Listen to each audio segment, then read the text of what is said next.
we're talking about young people, if we're talking of persons between the age of over the age of 16, then of course they should be given it. But then below 16 would be children, so I don't think that below 16 should be given contraceptives. Sorry. Yes, I believe that they should be given contraceptives because the fact of the matter is they're doing it anyways, so it's a preventative measure.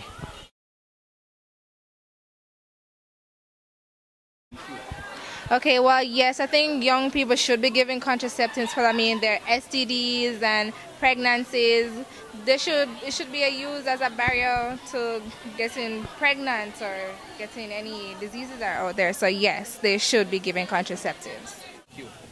Okay, in terms of that, no, I would say yes, but I implore that you should do it in a way that is responsible, so that you should let the let the youths know exactly why this is being done, and that is not to promote them to go out and have sex. In my opinion, I would say no to contraceptive because I think that it is promoting sex. However, and persons who are in the relevant field could guide and coach them in terms of why not to start having sex because of so many implications after. So that's my answer. The society now needs to engage in a discussion on whether or not young people having sex ought to be allowed access to contraceptives. The pressure for young people to have sex, Mr. Speaker, pressure from their peers, pressure from their parents, pressure from the community, Mr. Speaker, and also they exist in a culture that consistently enforces sexuality, Mr. Speaker. What we have then, Mr. Speaker, is a system that promotes sexuality, Mr. Speaker, and not a system that that when these children fall prey to it, encourages them to make the best decision, Mr. Speaker. We need to deal with the decisions made by the people in this highly sexualized society, Mr. Speaker. Fourthly, Mr. Speaker, we see where there's a spread of STI highly prevalent among young people, Mr. Speaker, which is why our policy is geared towards young people, Mr. Speaker, and we see where the consequences of unhealthy sexual practices are extremely deleterious to society, Mr. Speaker, and we will show you that. Ladies and gentlemen, it has been shown by many studies that people who are below the age of 25 should be or should not engage in sexual activity because of the impact that they have on them psychologically and the impact it will have on them, those who have progeny as a result of this, ladies and gentlemen. I'll also talk about a little bit more about the social aspect and my deputy will bring about this point a little bit more in more detail. Not accepted. Mr. Speaker, fundamentally, the opposition has obviously misunderstood what you were saying. Now, the opposition has come and said, oh, we're arguing for abstinence and then we're arguing for contraception. That is not what my Prime Minister said. My Prime Minister said to you, to the extent that you're educating young people about sex, you need to educate them about sex and also provide them with the contraceptives. To the extent that you educate them, you give them the ability to actually make choices. And to the extent that they make those choices, then they have contraceptives to actually consent. And that is the argument that we're bringing. So the misconception that they have there, I hope their deputy actually clears that up when he comes. Now secondly, we want to talk about this next point of rebuttal. First we hear that, oh, there's a biological effect. He didn't really actually get into that. He told us that, okay, we definitely were going to hear about, we have early STI, we have early pregnancy. Yes, that's what we're arguing. That's what we're fixing. But he didn't actually say to us what is so bad about this biological effect that we're getting. So that's a point, obviously, that cannot be addressed. Of course, we're talking about, when you talk about young people, you're talking about sexual activity, you're talking about sexual group. You're talking about people between the age of, say, 15 and 19. Because that is the actual age group that are actually having sex, that are getting the STIs, that are actually transmitting the STIs. And that's the age group. So just for clarity on their side. Of course, he's advocating that we probably move the age of consent to 25. I don't know how he's going to actually make that work. But on the status quo, that's something is obviously impractical. You cannot, you tell me that I'm an adult at 18 and then I'm supposed to this psychologically, I'm not able to have sex until 25. Very, very logical on their side. Now finally, I want to talk about the idea of the social stability. Now we hear from them that they're actually promoting abstinence, but they don't understand that in the UK, in the US, in Jamaica, abstinence campaigns that do not have contraception and education that does not recognize that abstinence-only campaigns cannot work. The fact of the matter is you have to have sex education coupled with contraception. That fundamental issue was the sexual activity of young people, right? So that's the fundamental issue. How do we resolve that? By masking it, by giving them contraceptives and saying it's okay to have sex at such a young age? Certainly not. The issue is sexual activity among young people, and we have to resolve that. No, it's interesting that opening government made it very clear that they want to have an education campaign on abstinence, and they want to have an education campaign on contraceptives. The problem is, arguing for one is arguing for the other.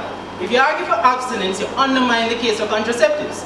If you argue for contraceptives, you undermine the case for abstinence. Therefore, you can't argue for both. So, Mr. Speaker, the fundamental problem for us is sexual activity. And that's what we're going to try to resolve. We're going to argue for one. We argue abstinence. The problem, as pointed out by the opposition leader, is the fact that contraceptives are not foolproof. There are limitations involved. We also talk about the fact that individuals who engage in sex at such a young age are psychologically impaired, or at least it's not healthy for them psychologically. And we also talked about social stability. Well, this undermines the institution of marriage, which is essential for the institution of the family. Now, with all of those points in mind, it seems silly to constantly reiterate the harms involved with individuals becoming pregnant at a young age. We already concede that, right? The issue, of course, is sexual activity for young people, and we have to resolve that. Not mask it, not arguing for both sides at the same time, undermining each one of them, and then therefore, ultimately, even if we were to agree with the government, we'd end up in a situation where their case would be undermined, because they're arguing for ours as well. So therefore, Mr. Speaker, I'd like to offer one substantive point. My substantive point is simply this. When we look at the fact that in the past, Dr. Henry Gates pointed out this as well, that individuals recognize the harms in sexual activity and abstain. And we find today more and more individuals don't bother to look at the risk, but actually involve themselves in sexual activity. We have to ask what accounts for that change. I submit this, may it sound harsh, but the fact is, the very reality that sexual activity leads to all of the social consequences that government keeps on harping about, led rational persons to involve themselves in the thinking that maybe we should abstain.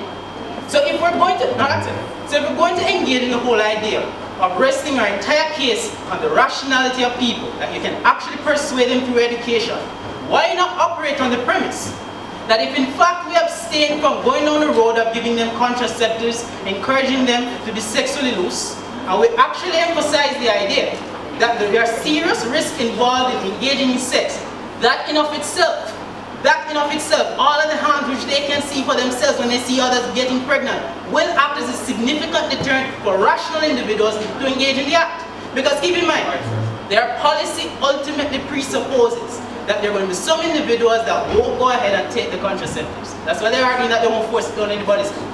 Right? So obviously there are going to be some individuals that won't accept their idea. So they're working with the premise that there are some rational people who will see the logic behind what they're arguing for and abstain, or at least use the contraceptives.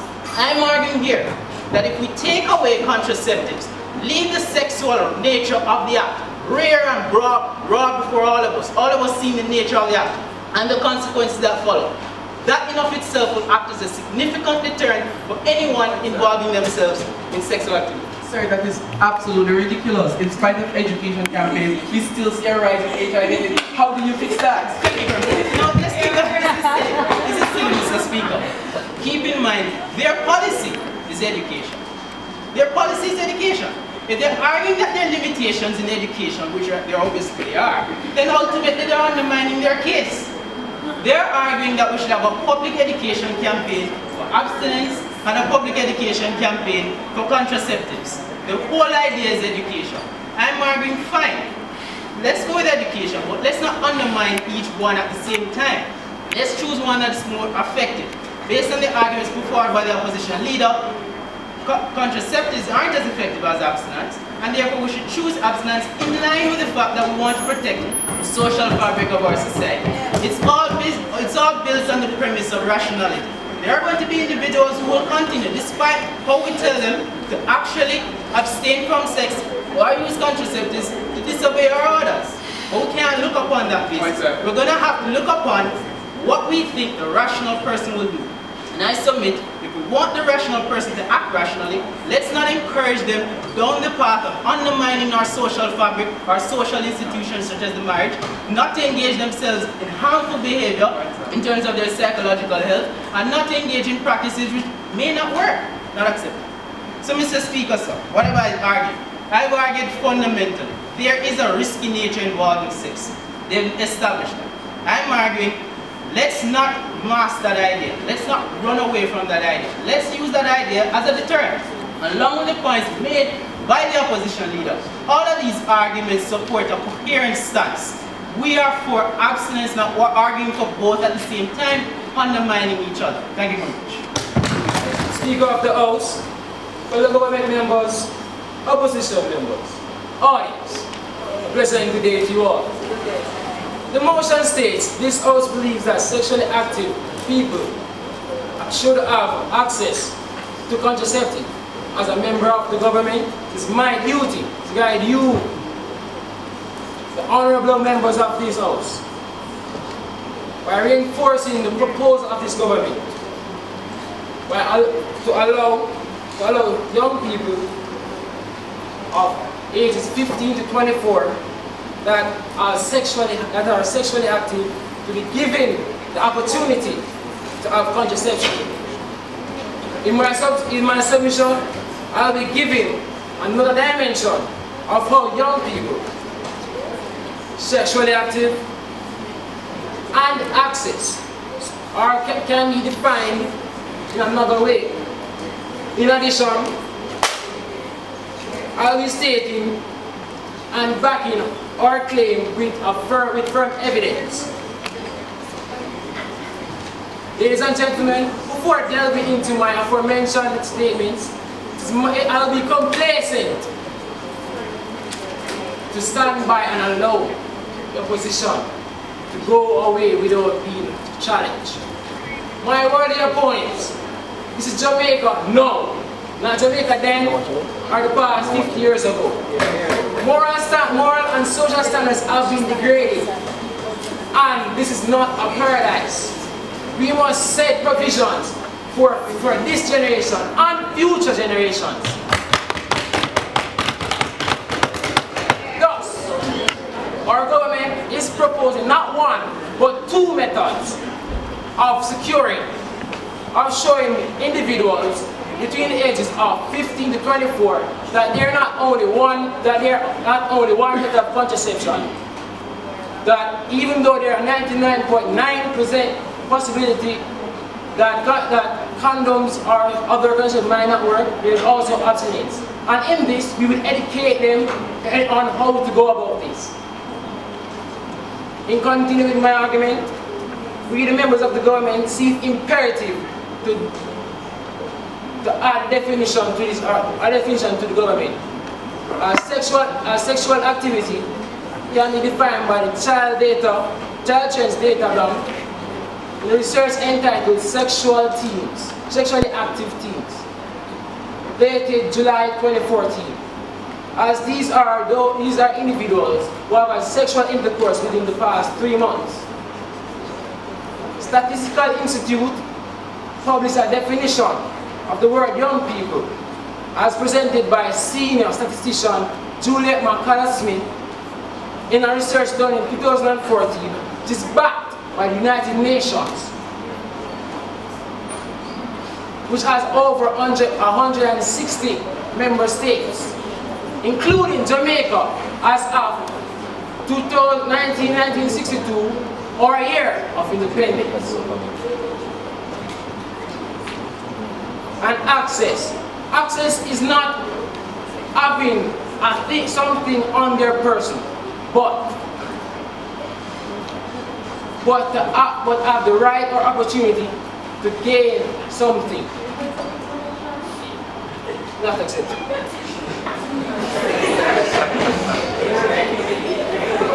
Our proposal is centralized around the positive effects that can be reaped if and when these policies are implemented, such as proper parent planning,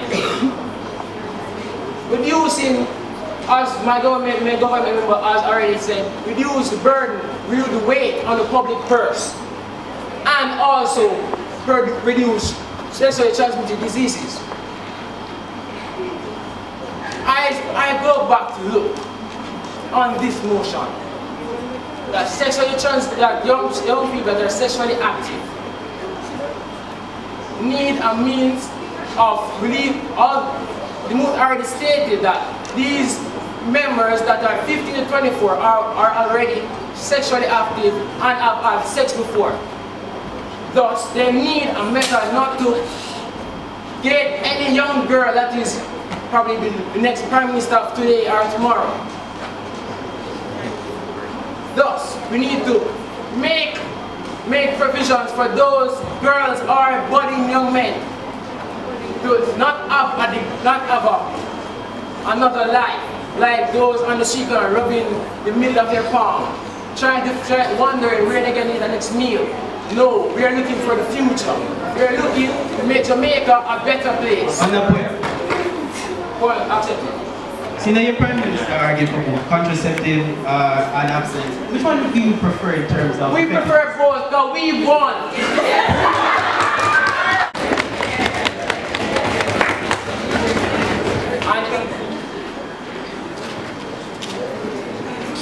If I can be of any further assistance to this house, this honorable house, I thank you for your time.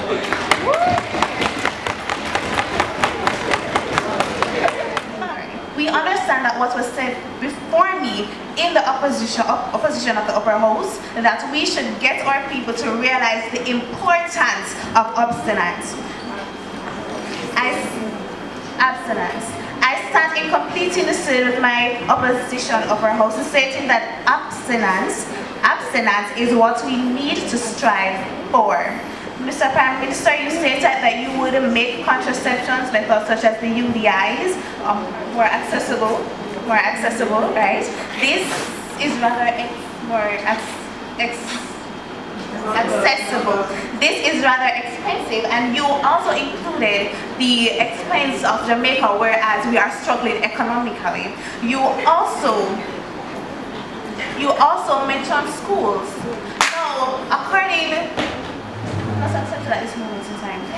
So, according to our law, it is not, children under the age of 16 are not permitted to be sexually involved. Yet still, the age you have given us in your definition ranged from 15 to 19 years of age. So tell me, do you plan to further reduce the age of consent? The Child Care and Prevention Act says that no child can give consent to sex. So tell me again, Mr. Prime Minister, are you accommodating carnal abuse? Here. Seen as 15 to 19 recorded, allotted for 7,000 and odd births during 2012. How do you actually say that abstinence is actually working? Mr. Prime Minister, my point is that you need to tackle your methods with better care, because you cannot be going back on your words. 15 years is not acceptable. You need to clarify that. Mr. Prime Minister, again, can I enlighten you in what was said by my opposing upper house, that sex is a very emotional, involved exercise.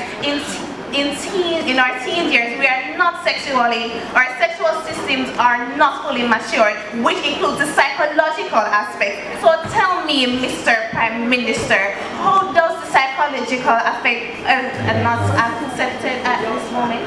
How does the psychological aspect in this time, how do you plan to deal with that? Continue my speech. I'll be going into detail to what was said before. In a recent Jamaica Observer article, it was stated that 47% of pregnancies in the Jamaican women are unwanted. Please note, Mr. Speaker, that this is a general figure. Teenagers were not specified, meaning that adults are included in this figure. This goes to show that even adult women who have access to contraceptives still have unwanted pregnancies. This proves that the problem is not access to contraceptives, but the mentality of our people in general. Our people need to understand, Mr. Speaker, the importance of being sexually responsible. Of the house, audience. Alright, I'll start by saying that giving sexually active young people access to contraceptives will help in reducing the birth rate.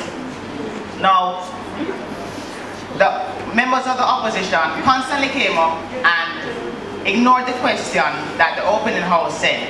How do they plan to fix the matter that young people are having sex? Because it's obvious that abstinence is not working. You can see this trend on TVJ.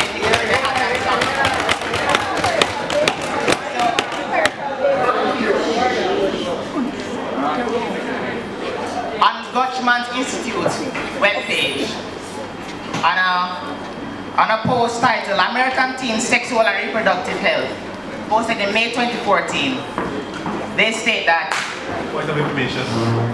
Not accepted. Teens in the United States and Europe have similar levels of sexual activity.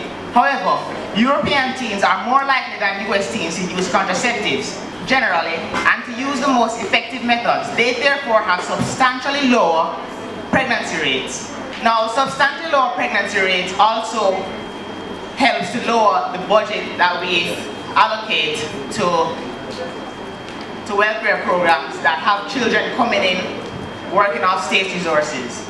Now, the opposition, no, my Prime Minister says, one of his opening statements was that he was not debating the morality or ethnicity of young people having sexual activity.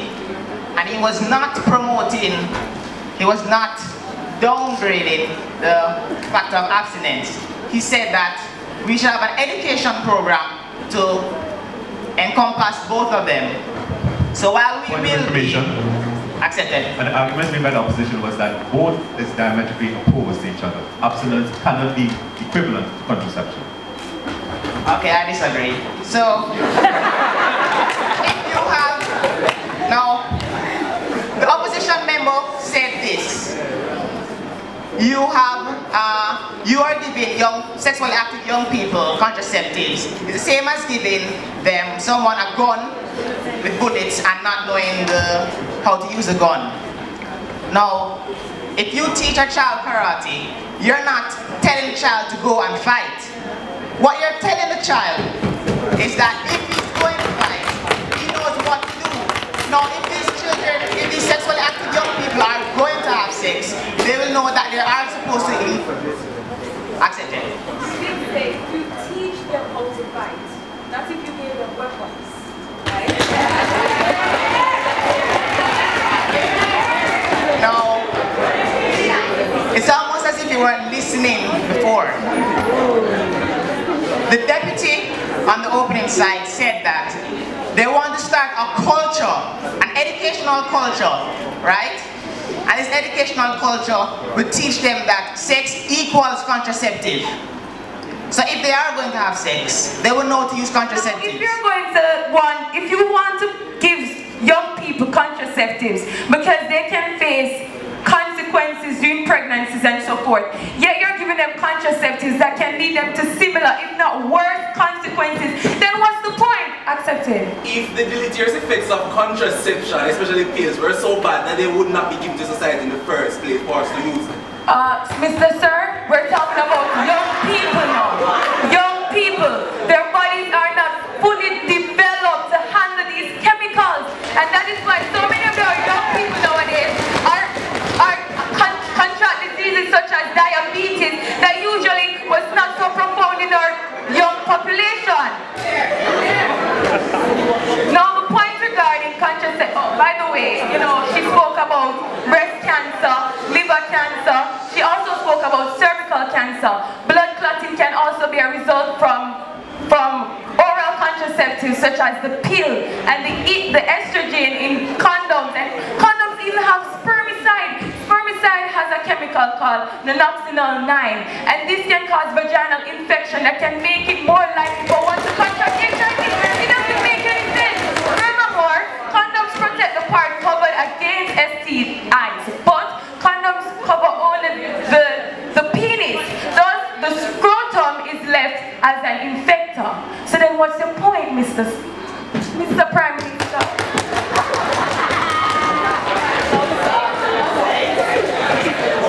Now the point regarding contraceptives being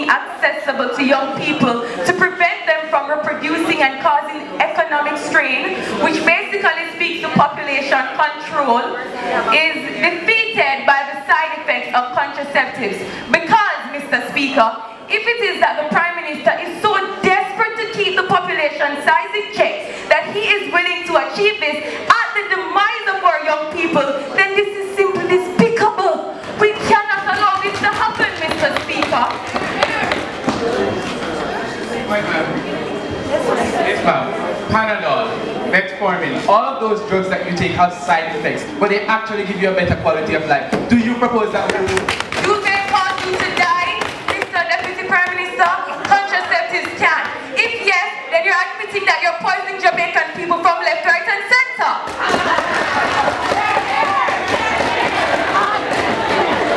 The third and final point.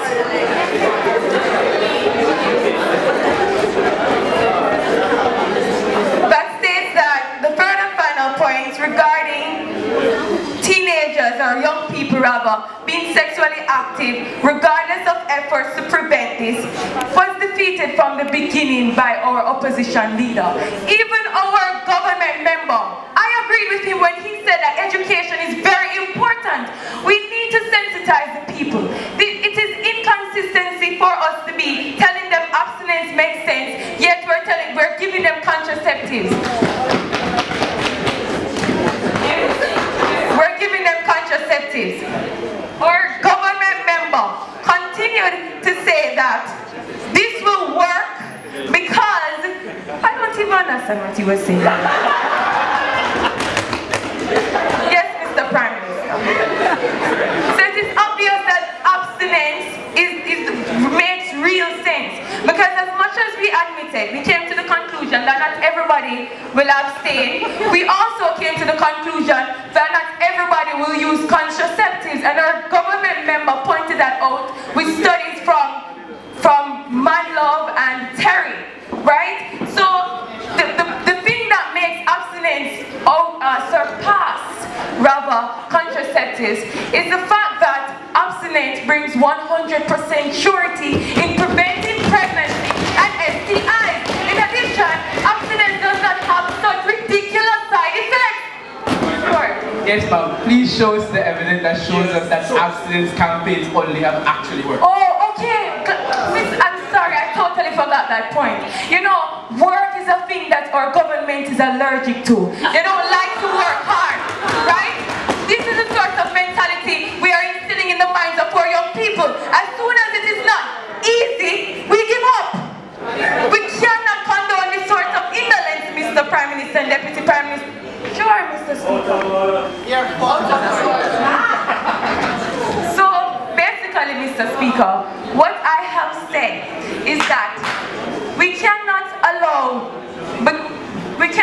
ourselves to undermine the future of our young people just because we want to control the population and we want to think about our economy. Yes, our economy is important, but at the end of the day we're making the problem even worse, because if it is that our people become barren, because that's one of the side effects of contraceptives as well, you know, it can destroy the reproductive system. Is it that we want to wipe out the nation?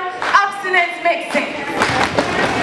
When I scholarship and me step up in my college, I shock the place with my skills and my knowledge, my bringing a function. Hey, oh no, why? No, I got a grandma operate. So I'm a contractor, doctor. But I'm not a member. You choose to be a lawyer. So the man that gave me get a case, when me check it out, not the man from interview that are looking at me face. She have HIV, then cannot believe. The thing get me green. So me just win on the trial. Let them believe and them a look on me. Me say and me, it's true. Do one, two others as the wood of them. Do one to you. Do one, two others as the wood of them. Do one to you. That's why I use and we progressive. I say, hey, this grades impressive. No, head on straight. Progressive will not be a must be great, we are yours, I'm progressive, I said, hey, protect yourself, be impressive, because head on straight, progressive, will not be it, but Jamaican, so we must be great, protect yourself, protect yourself, protect yourself, your health. Lord, protect yourself from HIV, AIDS, from disease, opportunistic. HIV will make you get sick, no joke. Prevention, we are promote, boy.